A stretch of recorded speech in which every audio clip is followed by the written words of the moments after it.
Mais um desafio, né? Carta aos Coríntios. Estava sentado ali, escutando a música, louvor bonito, né? Gostoso, não dava nem vontade de parar, né? Mas eu estava pensando um pouco nesses textos que a gente tem estudado. Eu lembrei de algumas aulas na faculdade, no seminário. E uma das matérias que eu dei, não dava com muita frequência, mas eu dei algumas vezes, Novo Testamento, então a gente abordava a história do Novo Testamento, formação dos evangelhos, das cartas. E era muito comum a gente escutar os alunos falarem assim, pastor, a gente tem que se voltar a ser igreja primitiva. Eu não sei se o pastor Fernando já escutou isso de algum aluno, né? E há uma certa mística na igreja primitiva, né, sobre essa história e tal. Aí eu desmontava esse misticismo, né, que a gente chama de demitologização, tirar o mito, né? Aí eu perguntava para ele, qual delas? Porque não há uma igreja primitiva, né? Há uma variedade, né? Você está falando daquela da Judéia, de Antioquia, né? Aí eu perguntava, qual delas? Não, há um sonho por aí de que a igreja primitiva era perfeita, era maravilhosa, né? Leia Atos, lá os poderes, né? Aí dá vontade de falar assim, leia Coríntios. Vai estudar Coríntios. Aí vamos ver se você quer ser a igreja de Corinto, né? Mas eu terminava falando assim para eles, tá bom, se você quer ser, aí você acha que a igreja precisa voltar a ser a igreja primitiva, eu quero saber qual vai ser a igreja do século XXI. Né? Porque nós precisamos de uma igreja no tempo presente, para os nossos tempos. Né? Para viver o cristianismo nesses momentos que nós estamos vivendo. Né? Com os nossos problemas. O que a Bíblia nos traz é orientações, princípios que nós podemos nos sortear diante dessas situações. Então, para mim, eu falo sempre para os alunos, eu quero ser a igreja do século XXI. Né? Não a primitiva, daqui 2000 anos, que era um outro contexto, outra história, uma outra situação. Né? Nós precisamos de alguém, uma igreja atuante, né? Profética, apostólica, né?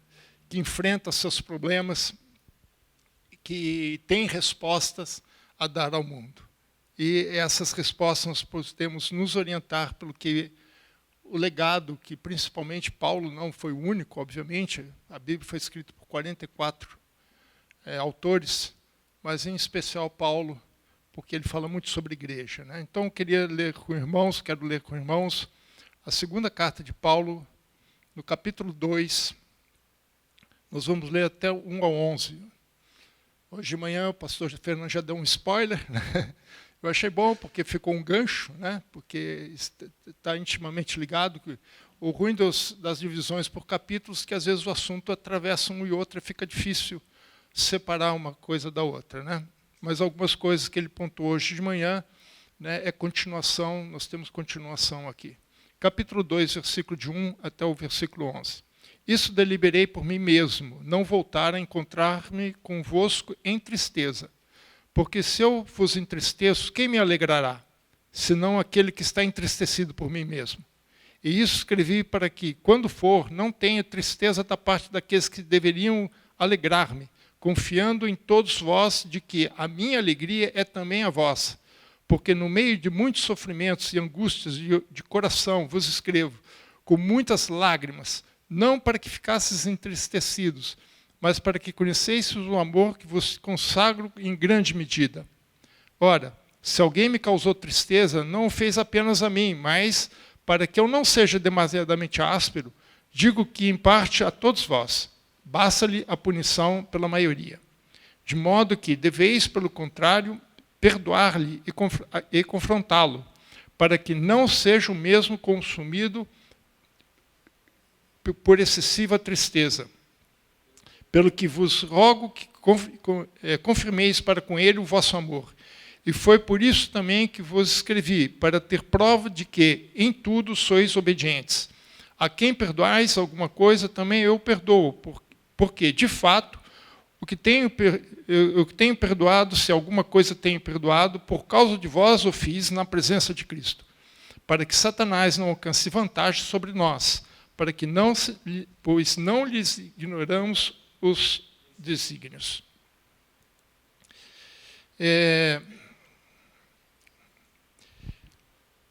Nós não sabemos exatamente qual foi o problema que Paulo está descrevendo aqui. Há algumas vertentes que apontam para aquele caso, na primeira carta do rapaz que estava tendo um incesto com a madrasta. Né? Há alguns pontos que parecem nortear por aí, mas não é o único.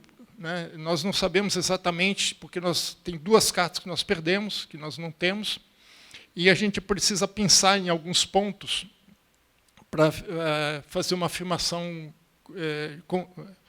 de convicção. O que nós sabemos, com certeza, que Paulo descreve aqui, que entre eles se infiltraram falsos profetas, né, que estavam ensinando algumas doutrinas contrárias àquilo que Paulo vinha ensinando à igreja. E pessoas foram contagiadas por isso.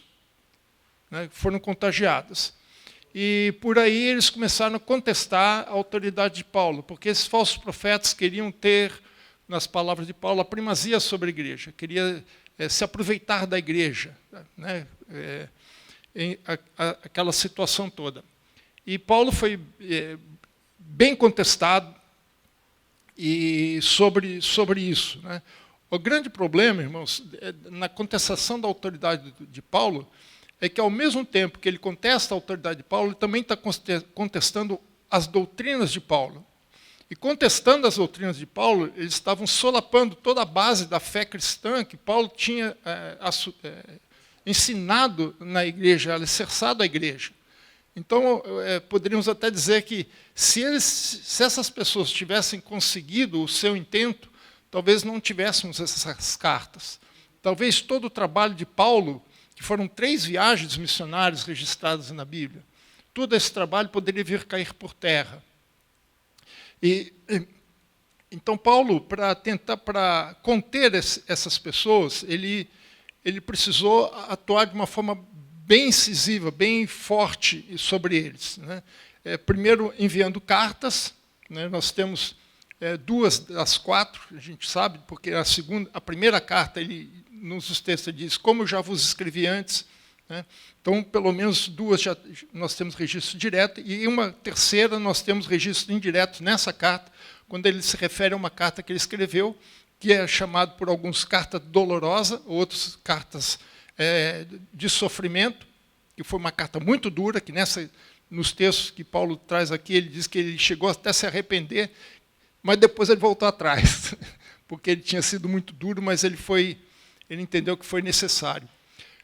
Mas ele também fez, essa carta foi escrita, né, essa que nós estamos lendo aqui, a segunda carta, foi escrita durante a terceira viagem missionária, quando ele estava em Éfeso. Terceira viagem missionária. Quando ele recebeu, aliás, a primeira carta ele estava em Éfeso, a segunda ele estava em Filipos. Ele recebeu as informações, e quando ele precisou sair de Éfeso por conta da confusão de Demétrio, ele sobe até Troade, onde ele esperava encontrar Tito, com notícias sobre o que tinha acontecido, e não encontra Tito, então ele segue viagem, faz o contorno até se encontrar com Tito em Filipos. Mas Paulo também diz que ele fez uma visita à igreja de Corinto, que está registrada apenas e tão somente nessa carta. Veja comigo, capítulo 13, versículo 1 e 2. Veja só, irmãos, a igreja de Corinto foi implementada na segunda viagem missionária, e agora ele está na terceira. Então, possivelmente, foi nesse meio tempo, aí, entre quando ele estava em Éfeso, ele deve ter feito uma corrida rápida até Corinto para resolver esse problema. Não está registrado em Atos, mas ele fala assim no capítulo 13, esta é a terceira vez que eu vou ter convosco. Essa é a terceira vez que eu vou ter convosco. Por boca de 2 ou 3 testemunhas, toda a questão será decidida. Já o disse anteriormente, torno a dizer, como fiz quando estive presente pela segunda vez.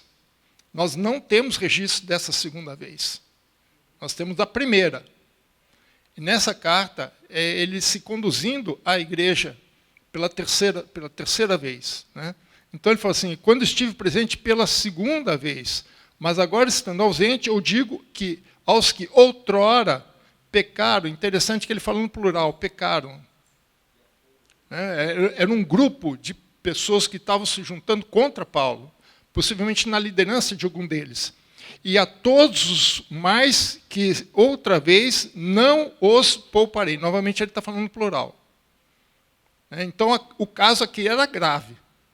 Paulo fez uma rápida passagem por Corinto, não sabemos em que momento, Lucas não registra isso em Atos, mas possivelmente ele saiu de Éfeso, foi até Cencreia até Corinto, teve lá um debate muito violento, muito áspero, muito duro, e voltou para Éfeso.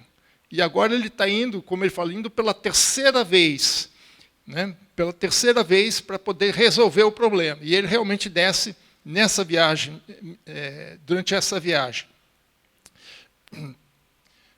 Possivelmente foi nessa passagem, que nós não temos registro, que ele teve um embate com esses rebeldes, onde ele foi confrontado face a face. Foi uma cariação entre eles. Porque Paulo fala que eles estiveram presentes. E Paulo foi envergonhado publicamente e desacreditado em sua autoridade apostólica. Por isso que nessa carta ele faz uma defesa extensa sobre o seu ministério apostólico, sobre a autoridade como apóstolo de Cristo. Então, para evitar um novo confronto, Paulo escreve a terceira carta, tentando contornar o problema, com o objetivo de fazer as devidas correções necessárias, que já tinha tido informação, para que a igreja tomasse ação correta em relação aos rebeldes. E o objetivo dele era que esses rebeldes, principalmente o líder deles, se arrependesse do que estava fazendo. Esse era o objetivo. Trata com o líder, você trata todo o grupo, você traz o grupo junto. E parece que é isso que ele tinha em mente, e parece que tudo indica que ele conseguiu esse intento. Veja o capítulo 7, versículo 9. Capítulo 7, versículo 9. Agora me alegro, não porque fostes contristados. Contristar é causar tristeza, mas porque fostes contristados para arrependimento. Então Paulo está dizendo que ele se alegra porque eles se arrependeram. Houve um arrependimento da parte desse grupo, possivelmente por parte do líder desse grupo. Pois fostes contristados segundo Deus, para que, de nossa parte, nenhum dano sofresseis. Que esse era o objetivo de Paulo, manter a integridade da igreja. Contornar o problema, resolver o problema, trazer as pessoas ao entendimento correto, se arrependerem daquilo que tivesse feito e fazer uma restauração na igreja.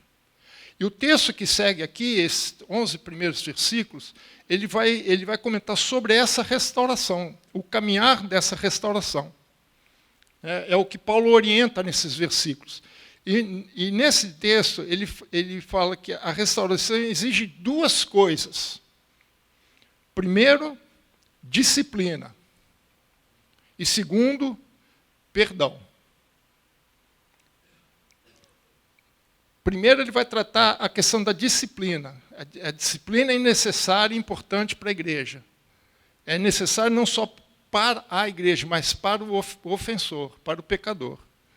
Mas também é preciso que haja perdão. Sem essas duas coisas, não há restauração. Então vejamos o que Paulo fala sobre essas duas coisas. Primeira coisa que ele vai falar sobre disciplina e amor. Porque a disciplina é uma expressão do amor. Versículo 1 a 3. Isso deliberei por mim mesmo, não voltar a encontrarmos convosco em tristeza. Ele não quer, porque ele já tinha passado por essa situação na segunda viagem, ele não quer ir na terceira viagem na mesma situação. Ele quer que haja um trabalho anterior, antecedendo a sua chegada lá, para que a igreja pudesse não recebê-lo em tristeza, mas recebê-lo em alegria. Porque se eu me entristeço, se eu vos entristeço, quem me alegrará? Senão aquele que está entristecido por mim mesmo. E isso escrevo para que, quando for, não tenha tristeza da parte daqueles que deveriam alegrar-me, confiando em tudo em vós, de que a minha alegria é também a vossa. Lembra muito a carta aos Filipenses, né? Fala muito de alegria, né? Restauração da alegria. Então, a segunda visita de Paulo a Corinto já tinha sido uma visita extremamente problemática, não foi nada tranquilo, né? E agora, ele não desejava que isso acontecesse novamente. Então, ele falou assim, eu não vou até vocês sem que haja uma ação da igreja antes. Aí, no versículo 4, ele continua. Porque no meio de muitos sofrimentos e angústias de coração vos escrevi com muitas lágrimas, não para que ficasseis entristecidos, mas para que conhecesseis o amor que vos consagre em grande medida. Meus irmãos, esse texto aqui é muito intenso, é muito profundo em termos de emoção, em termos de sentimento. Principalmente quando a gente vai ler as palavras em grego. No original, hoje de manhã o pastor trouxe algumas palavras, porque às vezes quando a gente traduz, a gente não consegue perceber a profundidade daquela palavra, né? Mas veja só, ele fala de sofrimento, de angústia de coração e de lágrimas. Eu fico imaginando como estava o coração de Paulo diante dessa toda essa situação. Paulo sabia que a repreensão da igreja tinha sido muito dura. Por isso que ele fala, eu não vou ir em tristeza. Se eu estou causando tristeza, não vale a pena ir. Mas ele sabia que isso era necessário. Isso era importante. Paulo era um profundo conhecedor das Escrituras, né? Eu fico imaginando que ele tinha na sua cabeça Provérbios 3,12. Porque Provérbios 3,12 diz assim, porque o Senhor repreende a quem ama. E veja que ele liga uma coisa com a outra, ele liga com amor. Ele fala assim, olha, eu estou trabalhando com vocês, mas por amor. Isso me causa sofrimento, isso me causa dor, isso me causa lágrima, mas é porque eu amo vocês. Então, o Senhor repreende a quem ama, assim como o pai ao filho a quem quer bem. Paulo estava tratando aquela igreja como o pai e o filho. E ele estava buscando a restauração daquela igreja, a recuperação daquela igreja, não porque ele queria repreender a pessoa, mas porque ele queria restaurar a pessoa. Hebreus 12, versículo 10 e 11, diz assim, pois eles nos corrigiam por pouco tempo, os pais, né? Segundo melhor lhe parecer. Deus, porém, nos disciplina para arrependimento. A disciplina que Deus nos traz, a disciplina que um pai deve trazer ao filho, é para corrigir a atitude da criança. Arrependimento é isso, é correção. Né? Disciplina para arrependimento significa corrigir aquilo que está errado. Não é que o pai é masoquista, gosta de bater na criança. Eu sei que tem alguns pais que devem ser malucos, né? Precisa de psicólogo, né? Ou psiquiatra mesmo. Mas um pai verdadeiro, o pai que ama realmente o filho, ele quer disciplinar para que o filho se conduza corretamente. Então, a disciplina para aproveitamento, a fim de sermos participantes da sua santidade. Toda disciplina, com efeito, no momento, não parece ser motivo de alegria, mas de tristeza. Era o que Paulo estava sentindo. Paulo está dizendo isso. Eu estou sofrendo. Mas o objetivo que eu tenho com vocês é restaurar a alegria de vocês. Então, não parece ser motivo de alegria, mas de tristeza. Ao depois, entretanto, produz frutos pacíficos, frutos de paz, aos que têm sido por eles exercitados, frutos de justiça. Esse era o objetivo de Paulo. Agora, vejam, reparem bem, irmãos, o que o autor de Hebreus fala, que Deus nos disciplina a fim de sermos participantes da sua santidade. A disciplina em amor tem como objetivo a nossa santidade. A nossa conduta santa, como Deus é santo. nos conduzir como filhos de Deus. Se Deus é santo, o filho também tem. Conhece aquele ditado, filho de peixe, peixinho é? É o que Deus quer para nós. Então, Deus traz a disciplina não com o objetivo de nos entristecer, como aparentemente o autor de Hebreus fala, né? Ninguém gosta de ser disciplinado, principalmente criança. Mas o objetivo daquela disciplina é nos conduzir no caminho correto, nos caminhos de Deus, nos caminhos santos de Deus. Versículo 5. Ora, se alguém causou tristeza, não o fez apenas a mim, mas para que eu não seja demasiadamente áspero, digo que em parte a todos vós. Ou seja, aquilo que aquela pessoa estava causando, não estava causando somente a Paulo. Ele fala que alguém, né, ele não nomina a pessoa, ele não diz quem é. Ele fala no caso geral, se alguém causou tristeza, não foi apenas a mim. Paulo está reconhecendo que causou tristeza, ele não está negando, ele não é negacionista. Hoje a moda é negacionista, ele não está negando. Ele está reconhecendo que causou tristeza a ele. E é isso que ele quer evitar. Mas ele está dizendo, olha, ele não causou tristeza somente a mim, mas a vocês também. E olha, e ele ainda fala assim, para não ser muito áspero. É áspero aqui no sentido de pesado, né? Não pegar pesado. Para não pegar pesado, vamos dividir o peso aqui. Mas o fato é que esse alguém afetou não só o apóstolo, mas toda a igreja. A contestação da autoridade de Paulo, a contestação das doutrinas de Paulo, o que eles estavam fazendo ali dentro da igreja, não estava perturbando só, não estava afetando só Paulo. O que eles não estavam percebendo da igreja é que aquilo estava afetando a própria igreja. E Paulo está chamando a atenção, olha, vocês estão, presta atenção aqui. Isso é um problema, porque às vezes a gente acha que os problemas que acontecem na igreja não me afetam. Dependendo do problema, talvez não.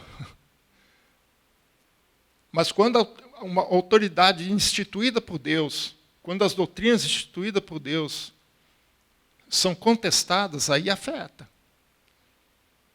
E esse negócio politicamente correto, né, que tem tido muito, principalmente essas igrejas que têm seguido uma teologia mais liberal, isso tem trazido prejuízos gravíssimos para a igreja. A igreja tem se enfraquecido na sua autoridade como igreja, como voz profética do século, da nossa geração.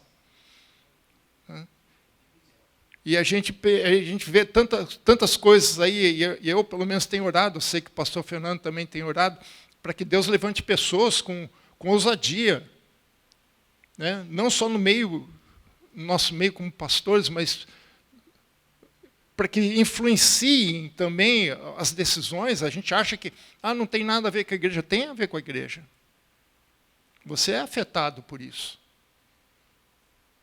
Nós estamos vivendo. Você, como cristão, daqui a alguns meses vai ter que ir lá na urna fazer um voto, escolher. Você vai ter que tomar uma decisão. Você vai ter que decidir os rumos da nossa nação. E você acha que a tua decisão não afeta? Afeta. Afeta toda a igreja. Afeta todo mundo. É o futuro da igreja, não é só do futuro da nação, é o futuro da igreja que está em jogo. E Paulo continua, basta-lhe a punição pela maioria, versículo 6. Basta a punição pela maioria. O suficiente é que ele seja punido. E punição aqui não é no sentido negativo, é no sentido de disciplinado. Ser disciplinado pela maioria. E é interessante que ele usa a palavra punição. Paulo, às vezes, nessa carta, ele tem usado algumas palavras assim que não tem outra. É pouco usado na Escritura. Hoje, o pastor Fernando trouxe uma do sol, né? Aí eu fui ver, realmente aquilo lá, né? Hélio é sol em grego, né? Então, julgamento pelo sol, né? Você trazer à luz a coisa para você ver direito, né? E Paulo usa uma outra palavra aqui, que é punição. Que é essa palavra punição, que ele usa aqui, é uma punição legal. Legal no sentido da legalidade. Não legal é bacana, não é isso. Mas é como se fosse uma decisão judicial, formal. E eu achei interessante essa palavra. Por quê? Porque mostrou que a decisão de disciplinar aquela pessoa foi tomada de uma forma formal. Às vezes, irmãos, a gente fica muito no informal e a coisa desengringola. Porque no informal fica tudo aquilo assim, mais ou menos, não fica claro, não fica decidido, não fica pontuado. E tudo que é muito informal, não que eu seja contra o informalismo, mas em alguns momentos você não pode ser informal. Quando você compra uma casa, vamos fazer um contrato informal. Vamos casar? Vamos fazer um casamento informal. Isso não existe. Tem momentos que você precisa se formalizar, você precisa colocar no papel, você precisa assinar a coisa, você precisa assumir um compromisso, você precisa tomar uma decisão, você precisa deixar claro para todo mundo que aquela decisão foi tomada em conjunto e aquilo a igreja está reconhecendo. Foi isso que eles fizeram. Eu não sei como fizeram, mas eu já tive em situações que nós tivemos que disciplinar um rapaz e nós chamamos a liderança do nosso grupo, só a liderança, não foi a igreja inteira, não. Chamamos só a liderança do grupo, reunimos com ele, mostramos para ele qual era o problema dele, mostramos o que ele tinha feito de errado, mostramos as bases bíblicas do problema que ele estava passando e disciplinamos ele ali. Mas oramos por ele, nós não fizemos as coisas informais, fizemos tudo formal, para que deixe claro. Porque senão depois fica informado, disse por não disse, então ficou por isso mesmo. Ele não, toma uma decisão, a igreja fica sabendo. Não precisa fazer todos os detalhes, mas fica sabendo o que aconteceu, sabendo que a igreja tomou uma posição. E a igreja tomou uma posição formal, e a punição foi aplicada. E isso era o que Paulo queria, desejava. E para Paulo isso era o suficiente, basta essa punição. Basta essa disciplina, basta o que vocês fizeram, formalizaram, beleza, é isso aí. Agora os outros vão ver o que aconteceu e vão temer, ter temor. E é interessante que ele fala que pela maioria, achei interessante isso, porque o que indica essa palavra é que algumas pessoas dentro da igreja ainda não estavam aceitando essa decisão. Ainda havia pessoas que estavam ainda nessa rebeldia, não aceitando as decisões que Paulo e a igreja estavam tomando. Então, falou assim, bom, se a maioria tomar a decisão, tá bom. Ou seja, mesmo que haja uma parte da igreja que não esteja de acordo, a maioria aqui fica de acordo.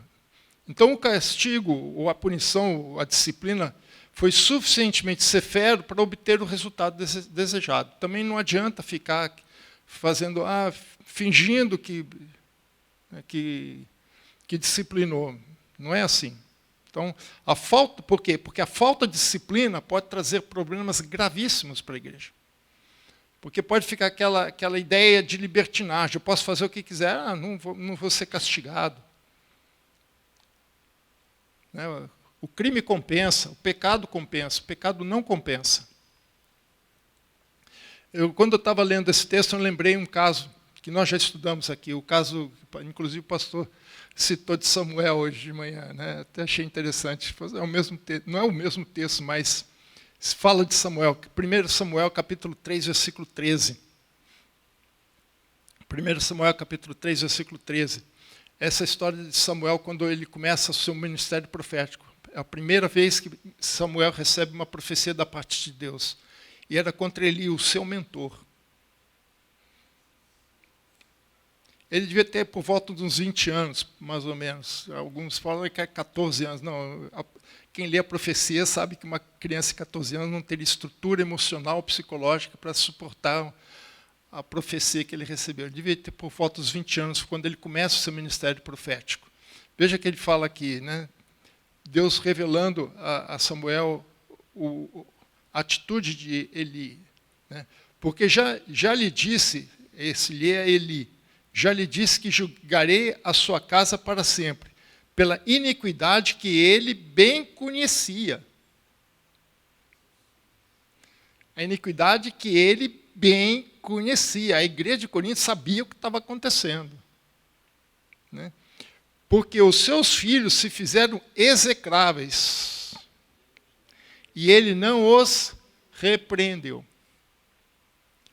Por conta disso, irmãos, houve julgamento de Deus contra aquela casa. Deus tinha dado a oportunidade para Eli. Eli, você sabe o que está acontecendo, já tinha recebido profecias, já tinha recebido orientações de Deus através de profetas, não sei o quê, e ele não fez nada. Os filhos deles usavam e abusavam. Se você ler o que os filhos deles faziam aqui... E as consequências não foi somente para Eli e a sua casa, para os seus filhos, foi para todo Israel.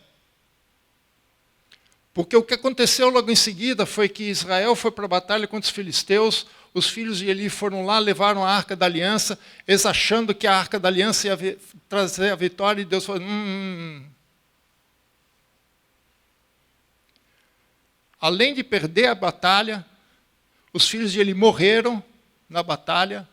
Quando Eli ficou sabendo da notícia, ele já estava velho, a Bíblia fala que ele era velho e pesado, ele caiu para trás, literalmente. Caiu da cadeira, literalmente, bateu com a cabeça e morreu. E o que é pior, a Arca da Aliança foi parar na mão dos inimigos. Aí a nora de Eli estava grávida, quando ela ficou mais preocupada com a arca do que o próprio Eli. E quando ela ouviu, a dor que ela sentiu pela notícia, ela entrou em trabalho de parto, deu à luz a uma criança e chamou Icabode. Meus irmãos, não era uma palavra muito boa. Foi-se a glória.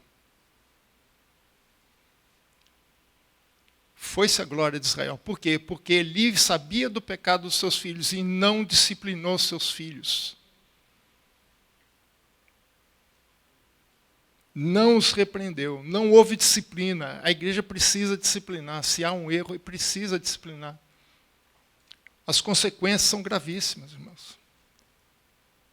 E a gente tem visto isso.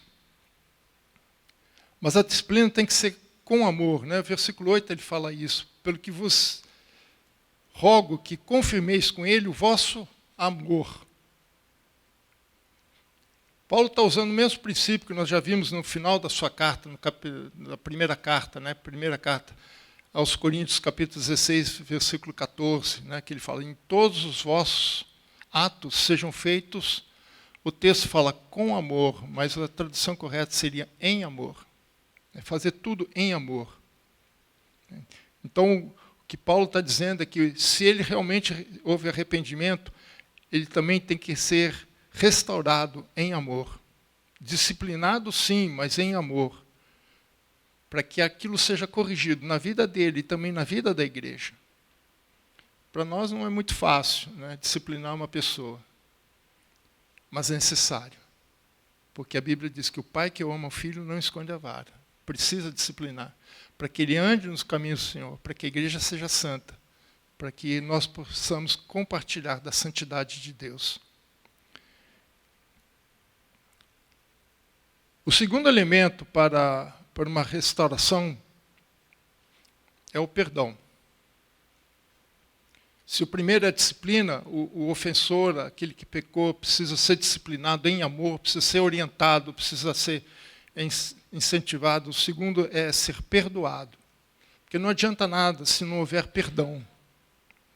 Então, sem perdão, não há restauração. Sem perdão, não há restauração. Isso é uma coisa que até mesmo a psicologia moderna reconhece, é que o perdão é algo importante na vida do ser humano. Isso não é só a Bíblia que fala. A Bíblia já fala isso faz 4.000 anos, 3.000 anos. A psicologia só agora descobriu, a coisa que a Bíblia já fala há muitos anos. Mas o perdão, por quê? Porque o perdão, primeiramente, ele restaura a alegria. Veja o versículo 7. De modo que deveis, pelo contrário, perdoar-lhes e confortá-lo, para que não seja mesmo consumido pela excessiva tristeza. Paulo está assim, bem caprichando nos termos, né? Veja assim, consumido, né? Excessiva. Então começa com perdoar. A palavra perdoar aqui também é interessante, não ela é pouco usada na Bíblia, por incrível que pareça. Essa palavra que ele usa aqui. Existem outras palavras para perdão, né? Mas essa palavra aqui, ela tem a raiz na palavra graça. É a mesma raiz da palavra graça. Ou seja, quando ele fala de perdoar, é ser gracioso. É dar algo de presente. Ou seja, o que Paulo está indicando aqui para a igreja de Corinto, que o perdão é um ato da graça. Nós não devemos perdoar simplesmente como um mero formalismo, mas é como um ato de graça. Em em Lucas 17, 3, Jesus disse isso, né? Acautelai-vos, se teu irmão pecar contra ti, repreende-o, discipline-o, chama a atenção dele, converse com ele, mostra para ele que ele está errado. Em amor, obviamente. Se ele se arrepender, perdoa-lhe. Não busque vingança, não busque retribuição, perdoa. E o conceito de perdoar na Bíblia é mais ou menos assim, esquece, deixa para lá. A Bíblia diz que Deus pega o nosso pecado e lança no mar, né? Aí alguém falou assim, ainda coloca uma placa na praia assim, proibido pescar. Porque Satanás gosta de pescar aquilo de volta. Mas perdoa. A pessoa precisa se sentir... Irmãos, vocês não têm noção do que significa uma pessoa ser perdoada. Mas não somente perdoe como um ato da graça, mas também conforta-o. E essa é outra palavra que aparece consistentemente nessa carta. Consolação. Nós já vimos no primeiro capítulo, ele fala muito sobre consolo. É uma carta que busca o consolo da igreja. E consolar aqui é fortalecer, animar, não deixar que a pessoa fique desanimada. Isso que é consolo. Orientar na pessoa, não deixar a pessoa caída. Por isso que ele fala, olha, que ele não seja consumido. Essa palavra consumido é pesada demais, irmãos. Se eu for traduzir literalmente essa palavra, literalmente, ela significa devorar. Ela indica a ação de um animal que caça e come a sua presa. Esse é o sentido. A gente vê, às vezes, esses documentários, né, de animais predadores, né, que ele pula em cima da caça e arrebenta. É isso que ele chama. É isso que significa aqui consumido, devorado. Né? E ele usa uma preposição, né, junto a esse verbo, que ele aumenta a intensidade do verbo. Isso é uma característica da língua grega. Ele põe alguns verbos, eles colocam uma preposição, e uma das razões disso é aumentar a intensidade do verbo. Então é como se fosse, ele comeu. Aí você põe essa preposição, ele devorou, ele foi para o prato e algo intensivo, né? Então, nesse verbo, ele tem essa intensidade, porque ele usa esse artifício da gramática grega, de intensificar através de uma preposição. Por quê? Porque o pecado traz tristeza, mas o perdão, alegria. E se a gente reter o pecado, irmãos, causa dor. Nós lemos aqui na abertura, Salmo 32, né? No versículo 3, que ele fala assim, quando eu calei sobre os meus pecados, envelheceram os meus ossos. Pelos meus constantes gemidos todo dia. Há uma doença genericamente chamada doença psicossomática. As doenças psicossomáticas são doenças no corpo, sômatos, corpo, mas que foram geradas pelas questões emocionais, psicológicas. Quando você está passando uma tensão muito grande, né? Algumas pessoas, a primeira coisa que acontece é desarranjar o sistema digestivo, né? Outros têm outros tipos de sintomas. E algumas doenças são mais graves ainda. Porque são coisas da alma que afetam o nosso corpo. E que consomem. Por isso que ele falou, os meus ossos se envelheceram. Porque aquilo vai consumindo a pessoa. É emocional. Mas traz consequências no corpo da pessoa.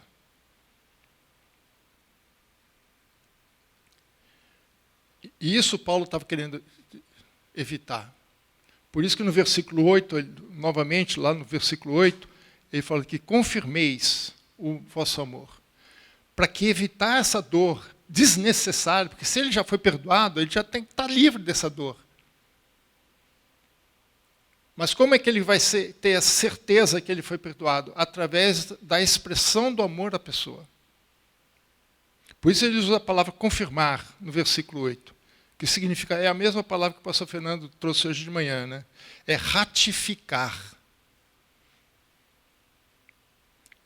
Ele era usado para garantir uma transação, um acordo ou um compromisso.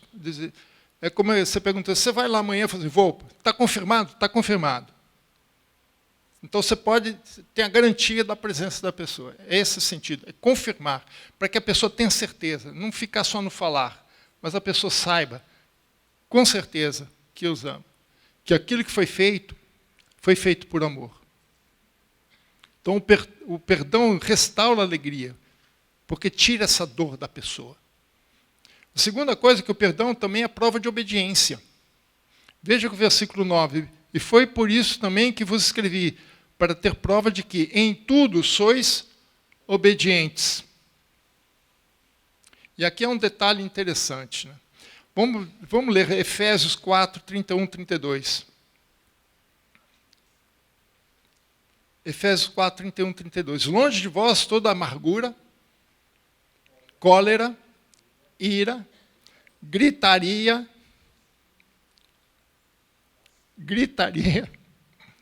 e blasfêmias. Blasfêmia é ofender a outra pessoa. Blasfêmia é isso, né? Ele não tem a palavra xingar na Bíblia. Ele chama de blasfêmia, mas é isso. E, bem assim, toda malícia. Antes, sede vós uns com os outros, benignos, compassivos. E o quê? Perdoando-vos uns aos outros. Como também Deus em Cristo vos perdoou. Olha aqui, irmãos. Grau de comparação, assim como. É um grau de comparação. Assim como Deus nos perdoou, também nós devemos perdoar. Assim como Deus nos perdoou em Cristo, também devemos perdoar. E sabe que uma coisa interessante aqui, irmãos? É que se você procurar na Bíblia, se alguém achar, você me avisa, porque eu até hoje não achei. Não existe nenhum versículo da Bíblia, pelo menos eu não lembro de ter visto, que diz que perdoar é um mandamento de Deus. É interessante isso, porque o perdão é uma decisão espontânea. O perdão é uma deliberação pessoal, você decide. Isso é foro íntimo. Deus dá o exemplo, Deus age com perdão, para que nós, assim como Cristo, como Deus nos perdoou, nós também temos perdão. Deus não precisava nos perdoar, irmãos. Não tem. Qual o motivo que Deus tinha para nos perdoar? Não tem. Por isso que o perdão é um ato da graça. Não há nenhuma lei. Não matarás, não adulterarás, perdoarás o teu irmão. Não tem. Não é uma lei formal. É uma deliberação pessoal. Mas esse perdão deve servir como resposta do perdão que recebemos de Deus, e não como uma obrigação formal.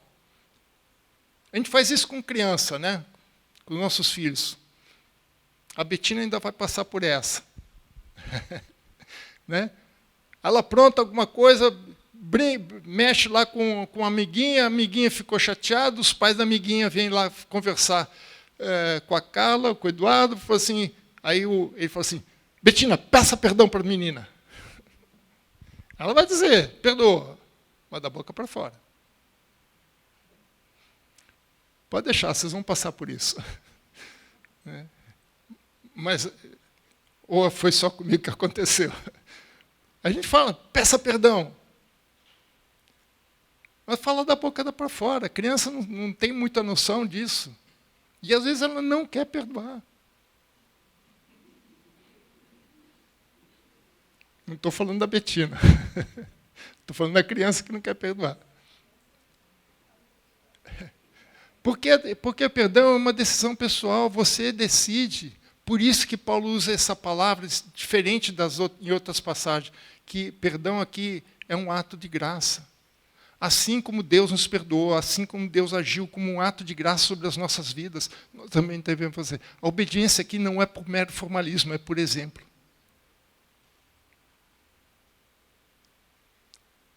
E é esse perdão que vai garantir o amor, que a pessoa sinta que ama, porque ela vai se sentir perdoada. Porque se ela perceber que aquilo é falso, perdão falso, aí a coisa não vai funcionar. Terceiro, é que o perdão restaura a comunhão, que esse é o objetivo principal, né? A restauração da comunhão.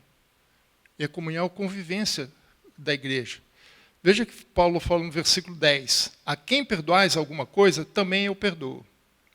Porque, de fato, o que tenho perdoado, se alguma coisa tenho perdoado, por causa de vós o fiz na presença de Cristo. Não é que Paulo não queria perdoar, nem nada disso. Quando a gente faz uma leitura assim meio rápida, Paulo não queria perdoar, só perdoou por conta daqueles. Não, não é isso. O Paulo toma a iniciativa. Ele mesmo falou assim, não foi a mim só que ele ofendeu, foi a vocês também. Então ele está falando assim, olha, eu já tomei a iniciativa de perdoar. E eu tomei a iniciativa de perdoar por conta de vocês. Por amor a vocês. Então era necessário que Paulo tomasse essa iniciativa para que a igreja de Corinto se sentisse livre também para perdoar e reconciliar com o ofensor. Com aquela pessoa que ofendeu. Porque o Paulo foi o principal ofendido. Paulo foi agredido. E Paulo falou assim, não, eu já perdoei. Mas isso abria o caminho para que a igreja também perdoasse e restaurasse aquela pessoa à comunhão. Por isso que ele fala, eu estou perdoando por amor a vocês. Aí ele fala assim, é como se dissesse assim, agora vocês tomem a iniciativa de perdoá-los. E tomem a iniciativa de restaurá-los. Tomem a iniciativa de trazê-los juntos vós. E através disso, restaurar o bem-estar, a harmonia de dentro da igreja. A harmonia do corpo de Cristo. Então é a iniciativa de Paulo de perdoar. E ele, como ele sempre traz, eu gosto de Paulo, ele sempre se coloca como exemplo, ele sempre dá o primeiro passo para que os outros copiem o que ele está fazendo. Olha, eu estou fazendo isso por amor de vocês, para mostrar para vocês. Eu não fui o mais ofendido de todos? Foi. Se eu perdoei, por que vocês não vão perdoar? Está aqui o caminho. E aí vocês podem trazer a pessoa de volta. Vocês podem trazer a pessoa à convivência. Vocês podem trazer harmonia de novo na igreja. Que esse é o objetivo. Não é segregação. Eu perdoei, mas não esqueço. Isso não vai trazer restauração. E quarto e último, versículo 11. Esse aqui é pesado, irmãos. Para que Satanás não alcance vantagem sobre nós. Porque não ignoramos os desígnios. Ou seja, o perdão frustra os planos de Satanás. Se tem uma coisa que Satanás gosta de fazer, é dividir a igreja. É isso que ele gosta. E como é que... A palavra diabo, irmãos, significa aquele que causa divisão. Literalmente é isso. Palavra literal, pegar traduzido literal, é aquele que causa divisão. E ele é chamado de diabo porque ele causa divisão na igreja. Ele quer causar divisão na igreja. Quando nós perdoamos aquele que nos ofendeu, nós fechamos a sutura dessa cisão, desse corte, dessa divisão que Satanás está provocando. Paulo já, em Efésios 4, né, no versículo 25, 26 e 27, ele já nos alerta para isso, né? Irai-vos e não pequeis. Não se põe o sol sobre a vossa ira. Se não deixe a coisa para depois. Trate quanto antes do problema. Nem deis lugar ao diabo. Porque se nós deixarmos, ele causa divisão. Então, o que ele está nos alertando aqui são para três coisas. Primeiro, para o inimigo nosso. O diabo, Satanás. E o que o diabo quer? Ele quer nos pegar. Veja que Pedro fala em 1 Pedro 5,8. 1 Pedro 5,8. Olha como Pedro coloca a coisa. O diabo, o vosso adversário. Que essa é a tradução da palavra Satanás. Satanás significa adversário, vem do hebraico. Diabo vem do grego, mas Satanás vem do hebraico. É uma helenização, né, trazendo depois para do grego, o hebraico, grego para o latim, né, significa inimigo. O diabo, o vosso inimigo, anda ao derredor, ou seja, ele fica andando em volta. Vocês já viram um animal caçar? Ele fica rodeando até pegar a oportunidade. É isso que ele está dizendo. Ele fica andando em volta, fica andando, espreitando, esperando um momento que a pessoa se distraia. E falando ao redor como leão que ruge, procurando alguém para devorar. Esse devorar é a mesma palavra lá atrás. Consumir. Só está esperando a presa. Nosso inimigo, nosso adversário é Satanás. Precisamos estar atento a ele. Segunda coisa é o perigo que ele representa para nós. Alcançar vantagem. Se eu fosse traduzir hoje, nós usaríamos aqui tirar vantagem. Né? Esse é o conceito, tirar vantagem. Alcançar vantagem é tirar vantagem. Eu acho que esse termo é mais comum para nós. Né? Mas essa palavra significa o seguinte, explorar de forma desonesta. É alcançar vantagem, mas de forma desonesta. É procurar fazer as coisas de forma errada para alcançar alguma coisa contra o outro. É algo desonesto, provocativo. Então, alcançar vantagem, ele está querendo procurar ocasiões para que ele possa tirar vantagem de nós. Ter uma vantagem sobre nós. Explorar as nossas fraquezas. Então, o diabo é o nosso inimigo. O perigo é que ele tire vantagem dessas situações, quando a igreja estiver enfraquecida por problemas internos. E terceiro é a proteção. Ele ainda avisa o que é. Não ignoramos os desígnios. Desígnios aqui é ardil. Né? São os propósitos. Estava lendo uma outra tradução, ele usa a palavra maquinações. Nós não ignoramos as artimanhas, os ardis que Satanás usa para tirar vantagem de nós. Quem era do comércio, faz muita negociação, sabe dos ardis que existem no comércio. As malandragens que se fazem para tirar proveito do outro. Se bobear, irmãos, cai em cima.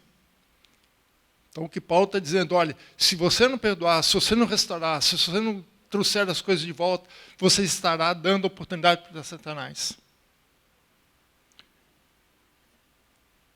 Em outras palavras, o que Paulo está dizendo assim, não dê oportunidade para que Satanás tire proveito das situações, porque bem sabemos quais são os seus planos, o que ele pretende fazer com a igreja, o que ele pretende fazer com você.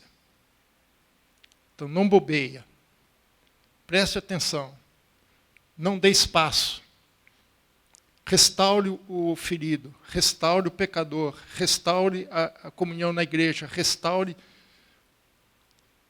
a alegria da igreja, o bom ambiente da igreja, a comunhão da igreja.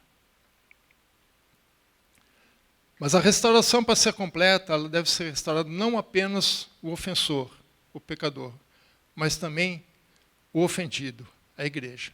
Precisa restaurar a pessoa, mas também precisa restaurar a igreja. Precisa tratar a pessoa, mas também precisa tratar a igreja. Paulo tinha sido ofendido. E ele me falou assim, mas não foi só eu que fui ofendido, vocês também. Então, precisamos tratar as duas coisas. Primeiramente o ofensor, mas também precisamos tratar o ofendido. Para finalizar, irmãos, quero terminar com Hebreus capítulo 12. É a continuação do texto que nós lemos anteriormente. Só que versículo 12 ao 15. Capítulo 12 de Hebreus, 12 e 15. Que ele diz assim, por isso, restabelecei as mãos descaídas e os joelhos trôpegos, e fazeis caminhos retos para os pés, para que não se extravie o que é manco, antes seja o quê? Curado, restaurado. A igreja é uma comunidade de cura.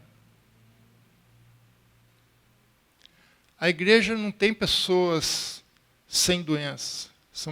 É uma comunidade de pessoas curadas, saradas. É interessante que se você pegar a palavra santidade, tira o T do meio. O que fica? Sanidade.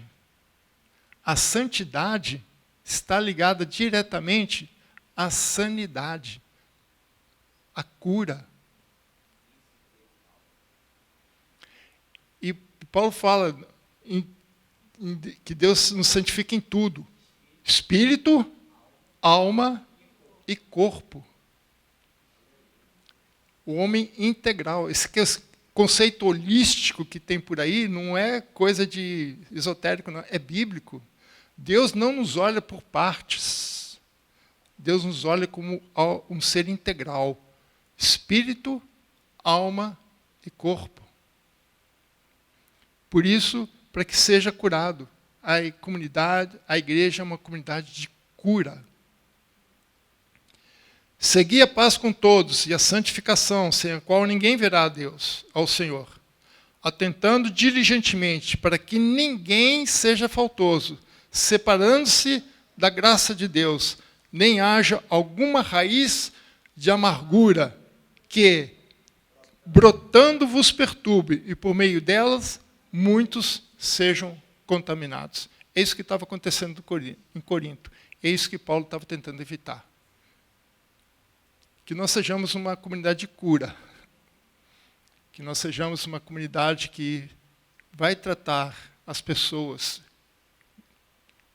feridas na alma, feridas nas suas vidas. Sejam curadas e restaurada a nossa comunhão. Amém? Deus os abençoe, irmãos.